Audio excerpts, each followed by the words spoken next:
June 5, 1944. A quiet room in Portsmouth, England.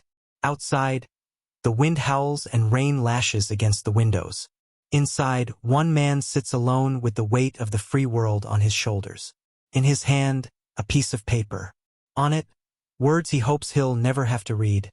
Our landings have failed, and I have withdrawn the troops. General Dwight David Eisenhower had just made the most consequential decision of World War II. In a few hours, 156,000 young men would storm the beaches of Normandy. Many would never come home, and if it failed, Eisenhower had already written his resignation. He would take full blame. No excuses, no pointing fingers, just one man, willing to carry the burden of history. But who was this Kansas farm boy who rose to command the greatest military operation ever conceived? How did a man who had never seen combat become the architect of Hitler's defeat? This is the story of Dwight D. Eisenhower and the day that changed the world. Denison, Texas, 1890. A small railroad town where David Dwight Eisenhower was born on October 14th. His parents, David and Ida, were hard-working folks who didn't have much money but had plenty of faith. They were part of a religious community that believed in peace, hard work, and treating everyone fairly. When young Dwight was just a baby, the family moved to Abilene, Kansas, where his father worked at a creamery to support their growing family of 6 boys. Life in Abilene wasn't easy, but it shaped the man Eisenhower would become. The boys all slept in one room, worked in the family garden, and learned early that nothing came without effort. Young Dwight, who went by his nickname Ike from an early age, was a scrappy kid with a quick temper and a love for sports, especially football and baseball. He'd later say that growing up poor taught him to value every opportunity and never take anything for granted. Ike's mother Ida was a gentle soul who discouraged violence, but his father David had a fiercer temperament that young Dwight inherited. When Ike was about 10 years old, his parents wouldn't let him go trick-or-treating with his older brothers. He threw such a tantrum, pounding his fists against a tree until they bled, that his father whipped him and sent him to his room. His mother came up later, bandaged his hands, and told him something he never forgot. He that conquers his own soul is greater than he who taketh a city. That lesson in self-control would serve him well in the years ahead when he had to manage egos far bigger than his own. School came naturally to Ike, especially history. He could lose himself for hours reading about ancient battles and great military leaders like Hannibal and George Washington. But it was sports where he really shined. As a linebacker and running back for Abilene High School, Ike was known for his fierce competitiveness and his ability to read the game. These weren't just games to him. They were puzzles to solve, strategies to master, competitions where preparation met opportunity. After high school, Ike faced a problem many young men in Abilene faced: no money for college. He worked at the creamery with his father, saving what he could, when a friend mentioned the military academies. They were free and they offered a top-notch education. Ike applied to both West Point and Annapolis. When the appointment to West Point came through in 1911, he jumped at the chance, even though he was already 20 years old, older than most incoming cadets. West Point was a shock to the system. The discipline was brutal, the upperclassmen were harsh, and the academic load was crushing. But Ike found his stride. He wasn't the top student, but he was well-liked, known for his easy smile and his ability to get along with just about anyone. He played football until a knee injury ended his playing days, a disappointment that cut deep. But he stayed involved as a coach and cheerleader, learning that sometimes you lead from the sidelines, not from the front. What really caught the attention of his instructors was his performance in tactics and leadership courses. When presented with battlefield scenarios, Eisenhower had a knack for seeing the big picture, for understanding not just what his own forces should do, but what the enemy would likely do in response. He graduated in 1915, part of a class that would produce an remarkable 59 generals. The class called itself the class the stars fell on, because so many of them would wear general stars on their shoulders. Second Lieutenant Eisenhower's first assignment was to Fort Sam Houston in San Antonio, Texas. It was there, at a family gathering, that he met Mamie Geneva Dowd, a pretty, vivacious young woman from Denver who was visiting San Antonio with her family. Ike was smitten. Mamie was everything he wasn't. From a wealthy family, comfortable in social situations, and completely charming. He courted her with determination, and they married on July 1, 1916. Their marriage would last 52 years, though it would be tested by long separations, personal tragedy, and the immense pressures of Ike's career. When America entered World War I in 1917, Eisenhower desperately wanted to go to France and lead troops in combat. Instead, the Army assigned him to train tank crews at Camp Colt in Gettysburg, Pennsylvania. He was good at it, really good, earning the Distinguished Service Medal for his work. But inside, he was frustrated. All around him, officers were winning glory on the battlefield while he was stuck stateside.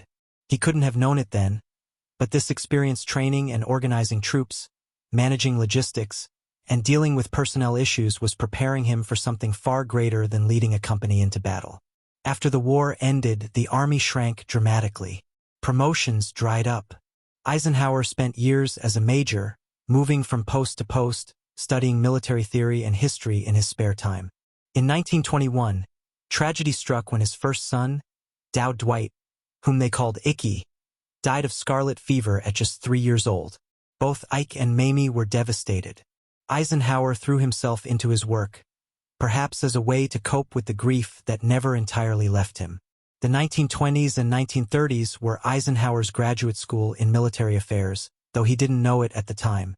He served under some of the Army's best minds. In Panama, he worked for General Fox Connor, a brilliant strategist who became Ike's mentor.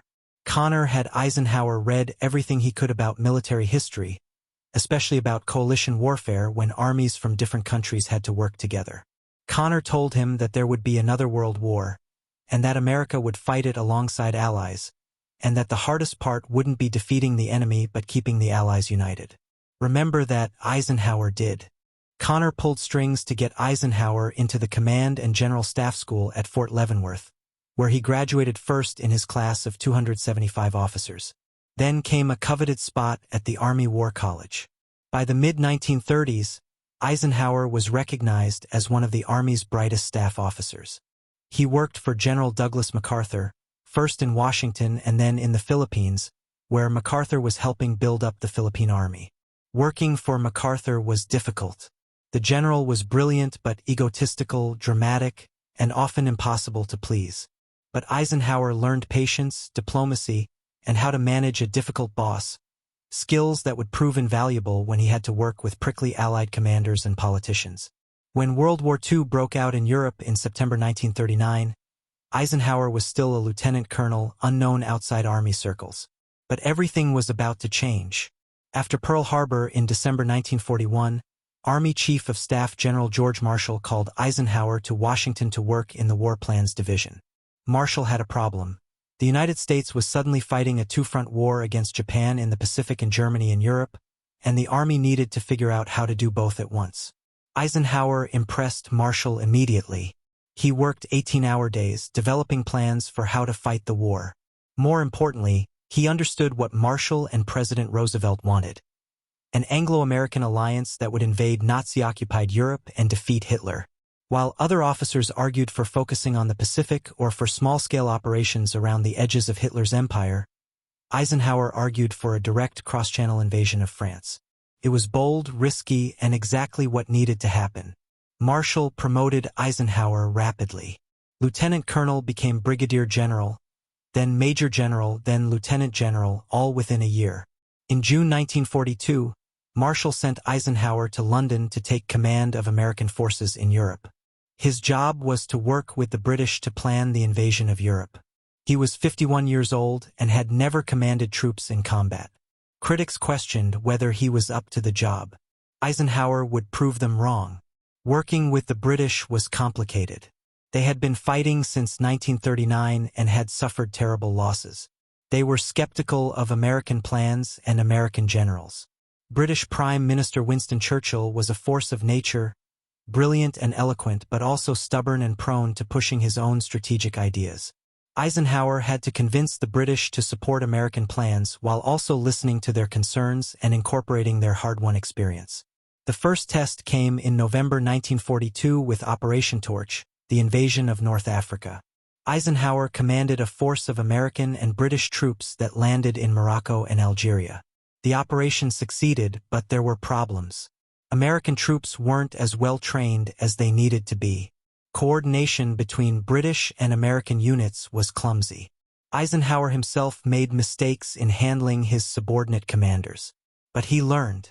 After initial setbacks in Tunisia, where German Field Marshal Erwin Rommel gave the Green American troops a bloody nose, Eisenhower reorganized his command, put the aggressive General George Patton in charge of American ground forces, and drove the Germans out of North Africa by May 1943. Next came Sicily in July 1943 and then the invasion of Italy in September. These operations were successful but also revealed the challenges of coalition warfare.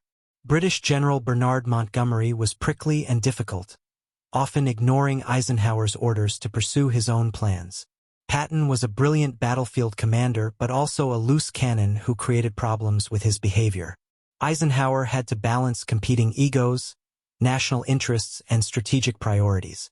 Churchill wanted to focus on Italy and the Mediterranean. American generals wanted to focus on France.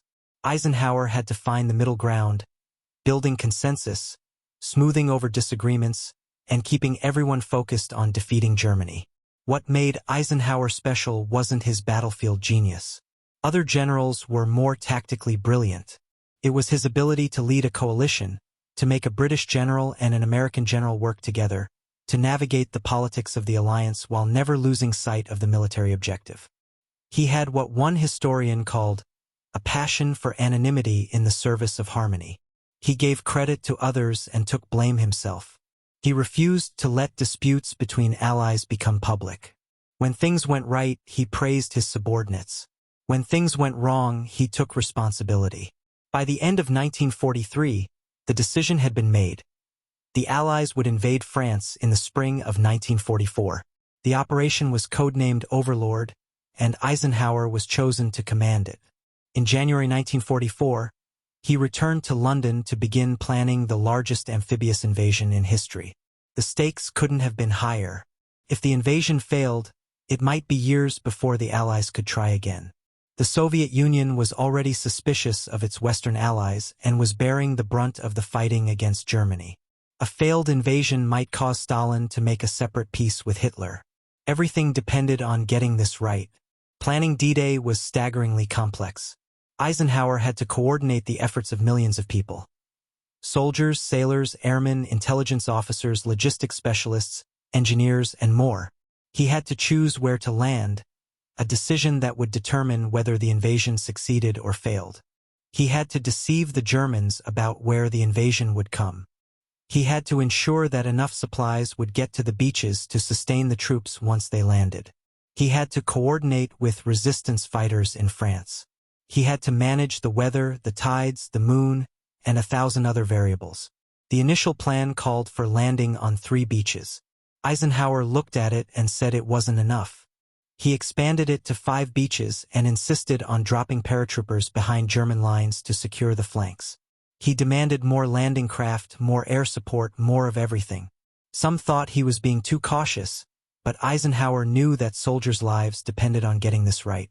Better to delay and do it right than to rush and fail. The Germans knew an invasion was coming.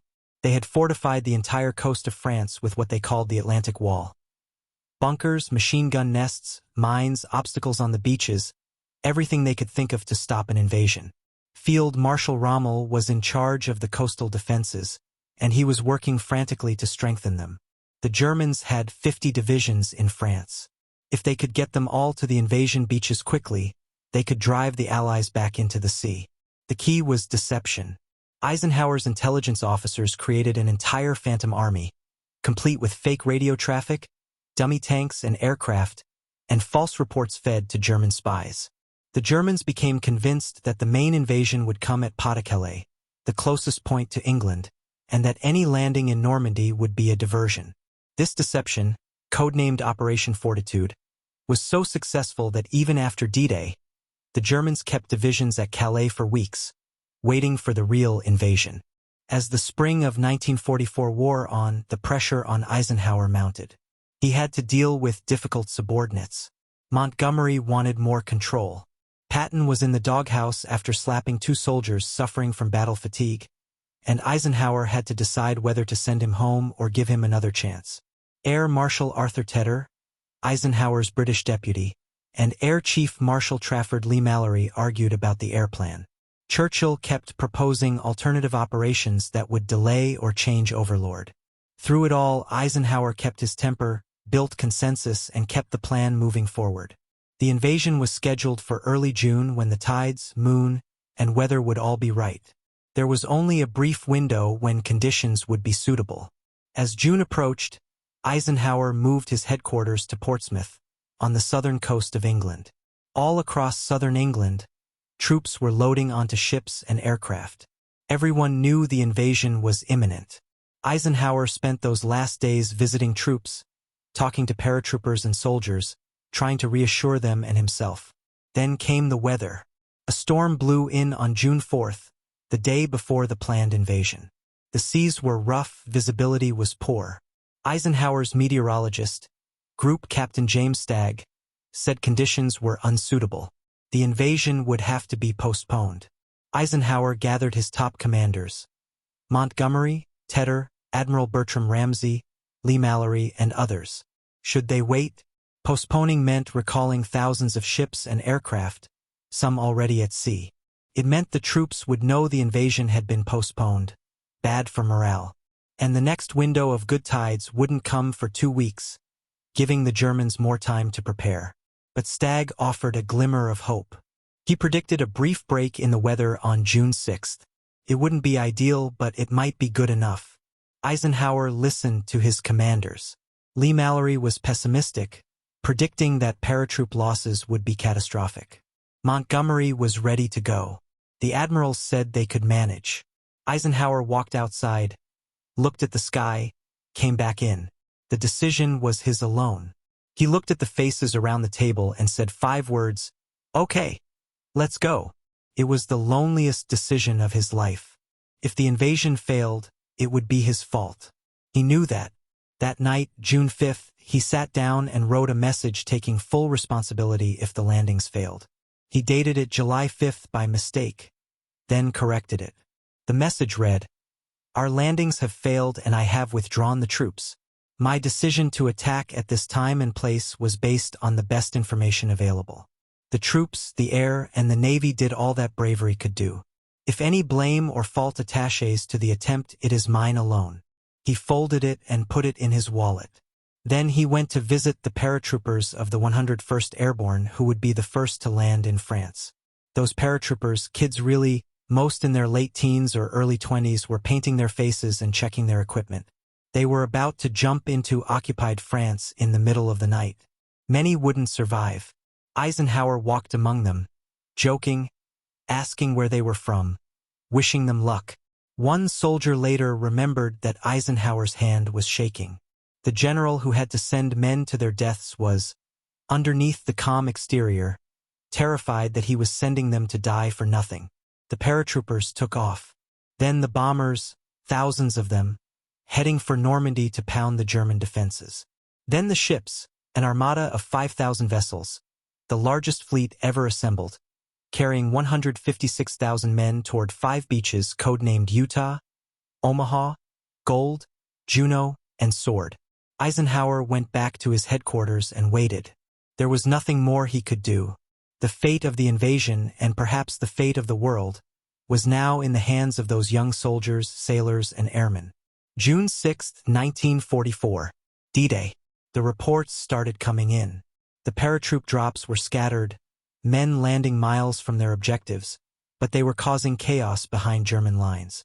On Utah Beach, the Americans landed in the wrong spot but found lighter resistance. On the British and Canadian beaches, Gold, Juno, and Sword, the troops were fighting their way inland. But at Omaha Beach, disaster. The Americans landing there ran into the best-trained German division in Normandy. Machine gun fire swept the beach. Mortar and artillery shells rained down. Men died by the hundreds in the first minutes. Landing craft were destroyed before they reached shore. Bodies floated in the surf. For a few terrifying hours, it looked like the landing at Omaha might fail. If it did, there would be a huge gap in the Allied line, and the Germans might be able to drive to the coast and split the invasion force in two. Eisenhower received scattered reports, none of them complete, all of them worrying. But he didn't panic. He trusted his men. And slowly, incredibly, the soldiers at Omaha Beach, leaderless in many cases, their officers killed, began to move forward. A colonel here, a sergeant there, rallied small groups and pushed up the bluffs. By nightfall, they had secured a precarious toehold. By the end of D-Day, all 5 beaches were secured. The cost was high. About 4,400 Allied soldiers killed, thousands more wounded. But they were ashore. Hitler's Atlantic Wall was breached. Over the next days and weeks, more troops poured into Normandy. The buildup was everything Eisenhower had planned for. But the battle for Normandy was far from over. The Germans fought back ferociously. The hedgerow country of Normandy, with its thick vegetation and narrow lanes, was perfect for defense. Every field was a potential battleground. Progress was measured in yards, not miles. Casualties mounted. Some critics said Eisenhower wasn't aggressive enough, that Montgomery was too slow, that the whole thing was becoming a stalemate like World War I. Churchill worried. The American press criticized. But Eisenhower kept his nerve. He knew that as long as the Germans were fighting in Normandy, they were wearing themselves down. Every day, more Allied troops and supplies arrived, while the Germans couldn't replace their losses. In late July, the Americans launched Operation Cobra, a massive breakout from the Normandy beachhead. Patton's Third Army, finally unleashed, raced across France. The Germans, caught by surprise, began to retreat. In mid-August, the Allies caught a large German force in the Falaise pocket and destroyed it. Paris was liberated on August 25. By September, Allied armies were approaching the German border. But Eisenhower faced new challenges. His supply lines were stretched thin. The ports in Normandy couldn't handle all the supplies the armies needed. Montgomery argued for a single, concentrated thrust into Germany. Patton argued for his own thrust. Eisenhower chose a broad front strategy, advancing on all fronts to keep the Germans off balance. It was the cautious choice, but it was also the choice that kept the alliance together. In September, Montgomery launched Operation Market Garden, an audacious plan to seize bridges in Holland and cross the Rhine into Germany. Eisenhower approved it, hoping it would end the war by Christmas. But the operation failed. British paratroopers at Arnhem were surrounded and destroyed. The Rhine crossing would have to wait. In December, the Germans launched a surprise counteroffensive through the Ardennes forest in Belgium, the Battle of the Bulge. It was Hitler's last gamble, and it caught the Allies by surprise. Eisenhower, however, reacted quickly. He rushed reinforcements to the threatened sector and put the entire operation under one commander. The Germans were stopped, then pushed back. By January 1945, the Bulge was eliminated, and the Germans had lost men and equipment they couldn't replace. Through all of this, Eisenhower was not just a military commander. He was a diplomat, managing the egos and ambitions of his subordinates and the political demands of his superiors. Roosevelt and Churchill wanted to be consulted on major decisions. De Gaulle, leading the Free French, demanded that French forces play a prominent role. Montgomery and Patton were constantly at odds. The Soviets, advancing from the east, wanted coordination but also wanted to make sure they got to Berlin first. Eisenhower navigated all of this with patience and skill. He fired commanders when necessary but also gave them second chances when he thought they deserved them. He kept the alliance together when it threatened to fracture. He never forgot that he was fighting for a cause larger than himself, larger than any one nation. In March 1945, Allied forces crossed the Rhine and plunged into the heart of Germany. The German army was collapsing. Hitler, in his bunker in Berlin, was issuing orders to armies that no longer existed. Eisenhower had to make one final major decision. Should the Allies race the Soviets to Berlin? Some, like Churchill and Montgomery, thought they should. Berlin had symbolic importance, and capturing it would give the Western Allies leverage in post-war negotiations with Stalin. But Eisenhower decided against it. Berlin was in the Soviet zone of occupation, already agreed upon by Roosevelt, Churchill, and Stalin. Fighting to Berlin would cost tens of thousands of Allied casualties for a city they'd have to hand over to the Soviets anyway. Better to let the Soviets take Berlin while American and British forces cleared out remaining German resistance in southern Germany and moved into Austria and Czechoslovakia. It was a controversial decision then and remains so, but it was Eisenhower's to make, and he made it. On May 7, 1945, Germany surrendered unconditionally. The war in Europe was over. Eisenhower had led the Allied forces from the beaches of Normandy to total victory in 11 months. He was a global hero, his face on the cover of magazines around the world. But he didn't celebrate. Too many had died. The concentration camps the Allies had liberated revealed the full horror of Nazi crimes. Eisenhower made sure to document everything, to photograph and film the camps, because he said someday people would deny it happened. After the war, Eisenhower served as Army Chief of Staff, then as President of Columbia University, then as NATO's first Supreme Commander. In all these roles, he warned about the Soviet threat but also worked to maintain the alliance that had won the war. He believed deeply that America couldn't stand alone, that alliances and partnerships were essential to preserving peace and freedom. In 1952, both political parties wanted Eisenhower to run for president. He chose the Republicans and won in a landslide. As president from 1953 to 1961, he guided America through the early Cold War, ended the Korean War, built the interstate highway system, sent troops to enforce school desegregation in Little Rock, and warned in his farewell address about the dangers of the military-industrial complex. He wasn't a perfect president, and he was criticized for being too cautious on civil rights and for some of his foreign policy decisions. But he kept the peace and presided over a prosperous era.